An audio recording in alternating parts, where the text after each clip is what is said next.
How do you handle pre-production with somebody who just doesn't want to give you the time or that background? Generally, doing research online is huge. Watching YouTube videos, watching other things that help you get to know them is great. Watching past interviews they've done. The moment you can show up and actually like know things about them is huge at helping you go deeper. And then even if you have, say, 7 minutes, spend the first two actually having a conversation, getting to know them, and making them comfortable. Our instinct is like, no, no, no, I've got 7 minutes, I'm going to dive right into it. But now you're like everybody else.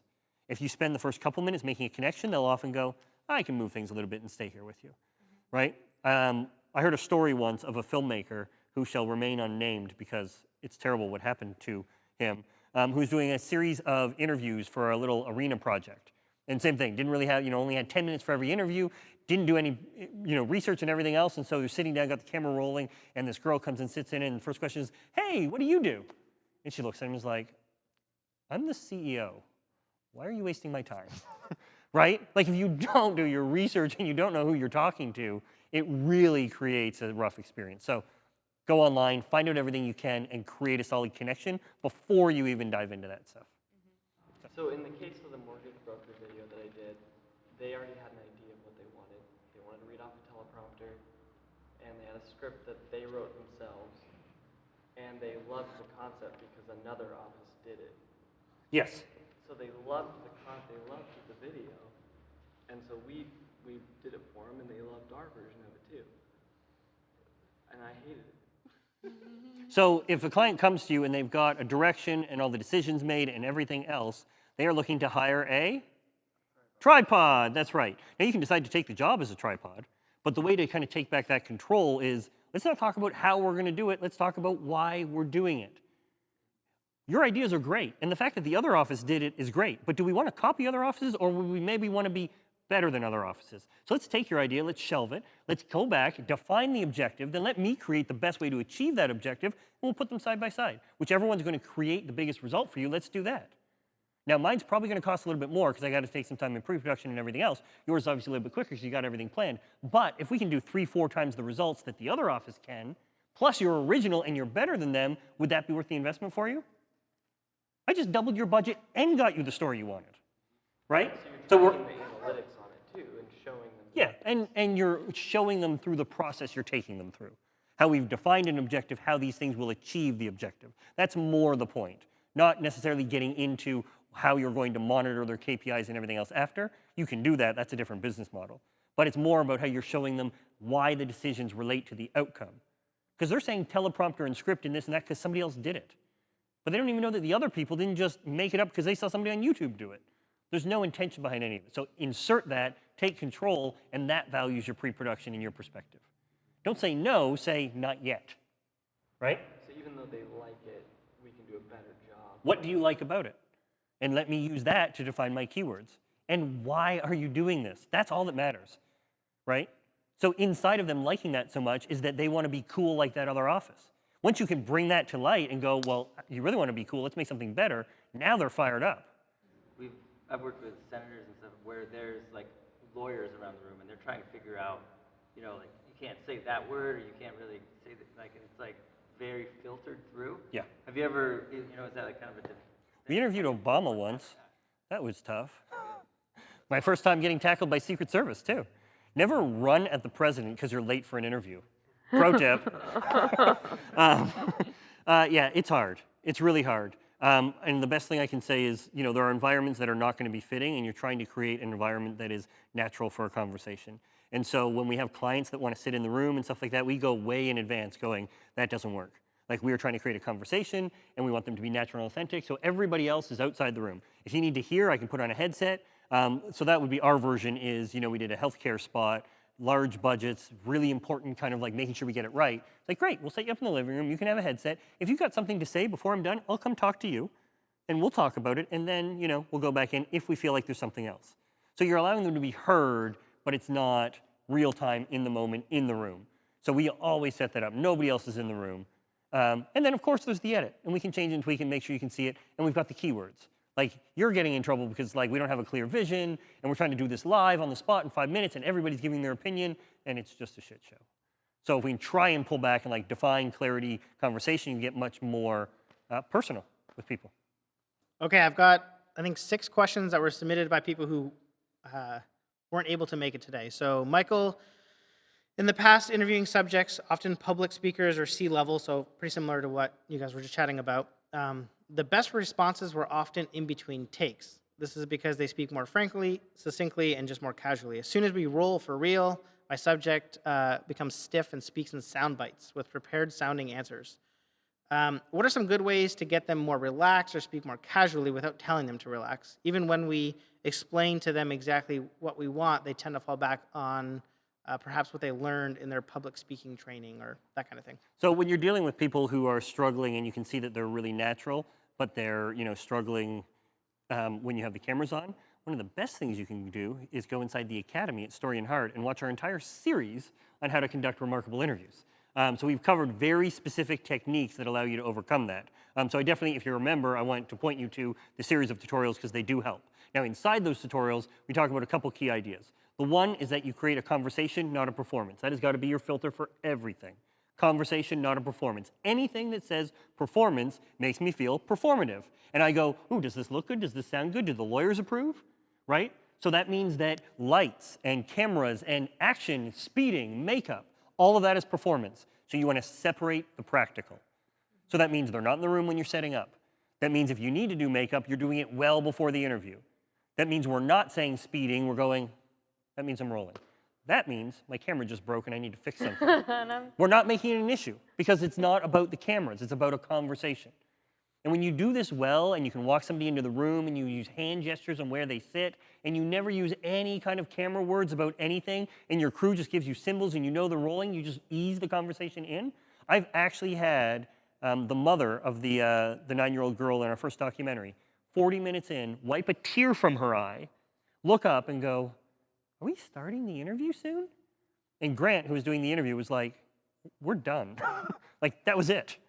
And it's powerful.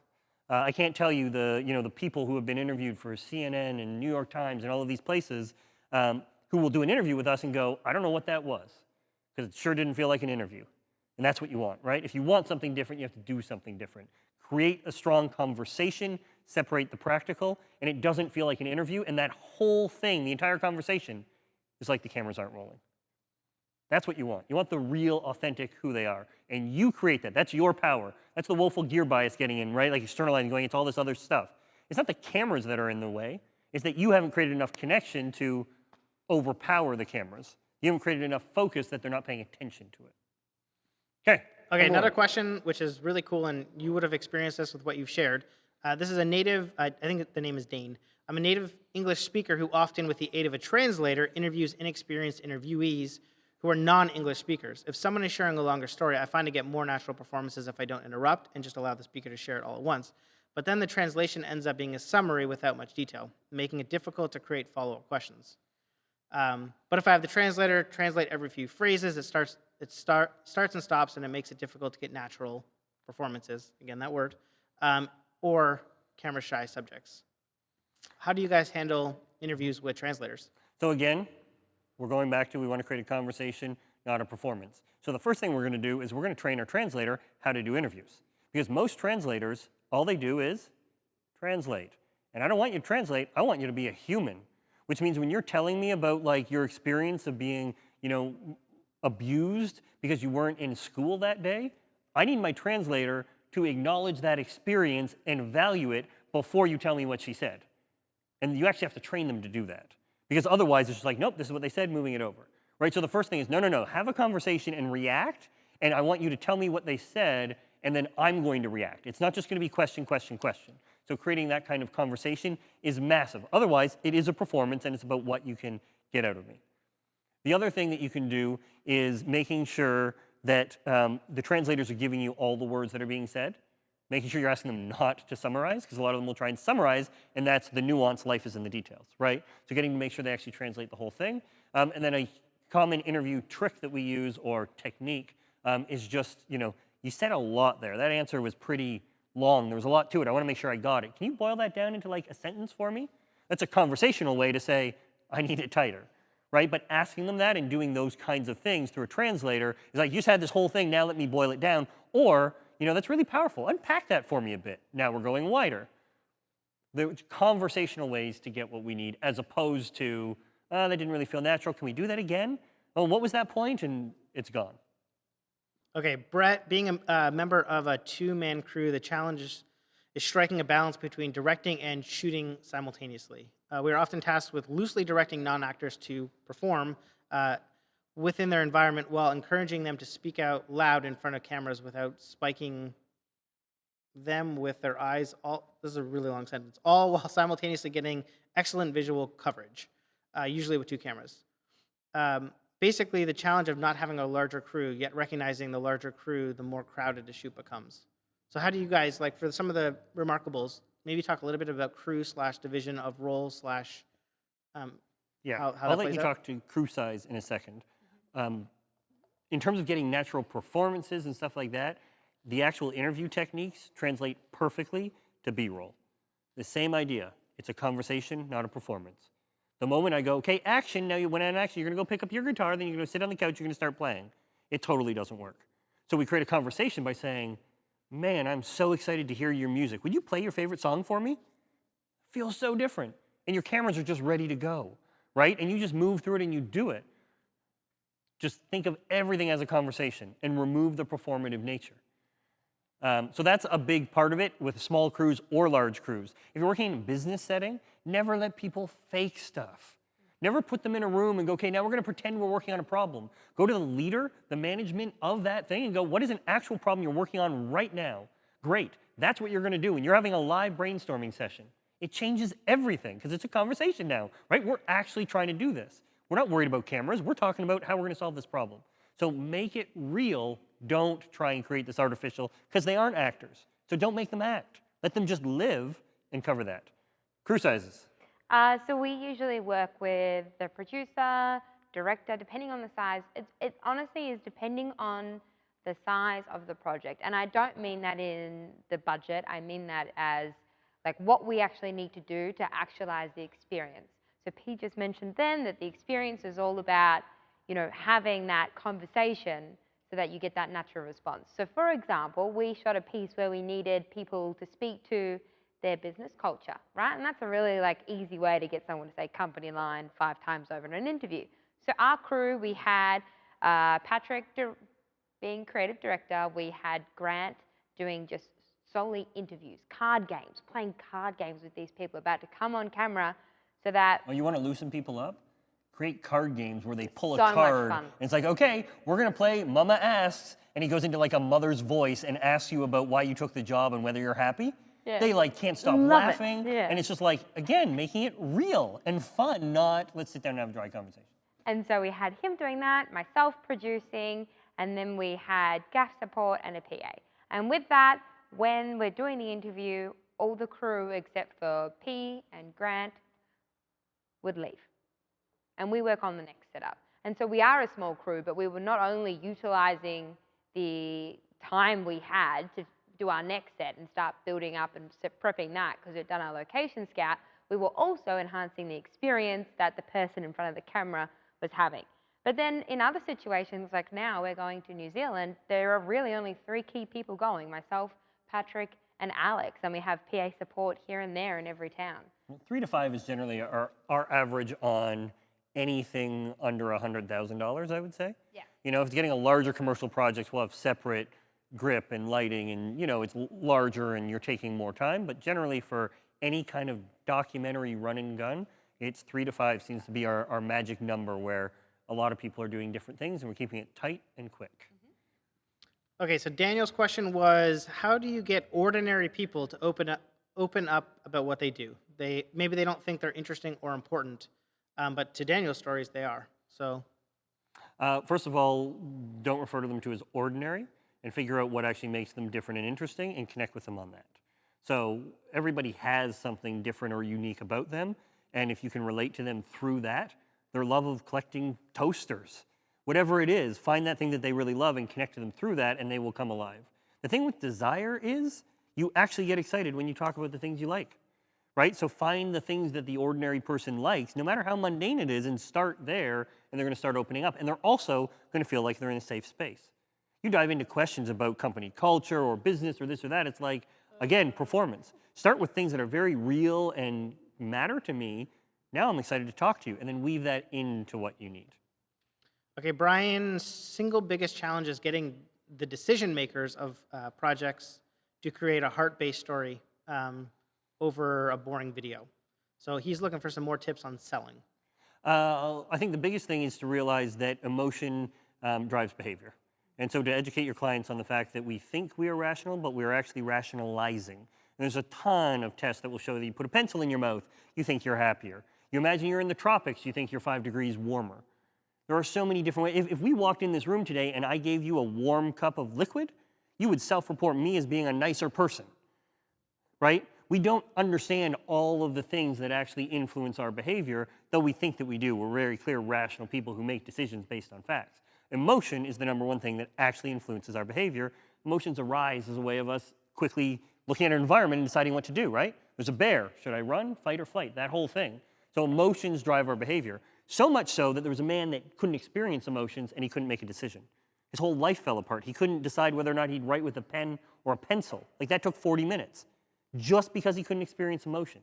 It's crazy, right? So emotions drive behavior, and explaining the science behind that helps them get that the emotion-based part of it isn't because we want to make people feel good, but it's actually how we convert them to whatever it is we need to do. And it's getting beyond that, because a lot of people hear emotion and they go, oh, we just want to make a happy, mushy, like that kind of thing. No, no, no. We're actually trying to create conversion, and you convert and get people to think a different way or do an action if you emotionally move them. So our whole philosophy behind Muse is speak to the heart to move the mind. Speak to the heart to move the mind, which is you got to move somebody emotionally if you want to change their perspective. Okay, David was asking, getting real people to share their story in an efficient amount of time. So he said editing helps, but I mean, if you're dealing with time, what are some tips? Asking them to boil it down, giving them context. When I asked Alex earlier, I said, hey, in about a minute, what would you think? Right? Trying to create that as conversationally as possible, but giving them that. And being okay cutting people off. Like if they're not going where you need, like if you're actually having a conversation with somebody, sometimes you jump in, right? Go, oh my God, you know what? Yeah, no. But like that thing you were talking about earlier, I want to hear more about that. And just jump in and move it. So if you'll be okay cutting them off, set some kind of expectation about a short story versus a long story, and then ask them to boil it down. Go, yeah, there's a lot here, but can you, bring that back to me in a sentence so I really get it. Okay, last question. JR, this is a broad question. What is the greatest challenge you've encountered when trying to get the story out of people, and how did you overcome it? You want to go first? Yeah, sure. I have interviewed people on really sensitive political issues, especially with what I mentioned before with the Afghanistan story. I was interviewing an imam, which is kind of like a priest, but in like Islam. And I was interviewing him on his beliefs on female education and female empowerment.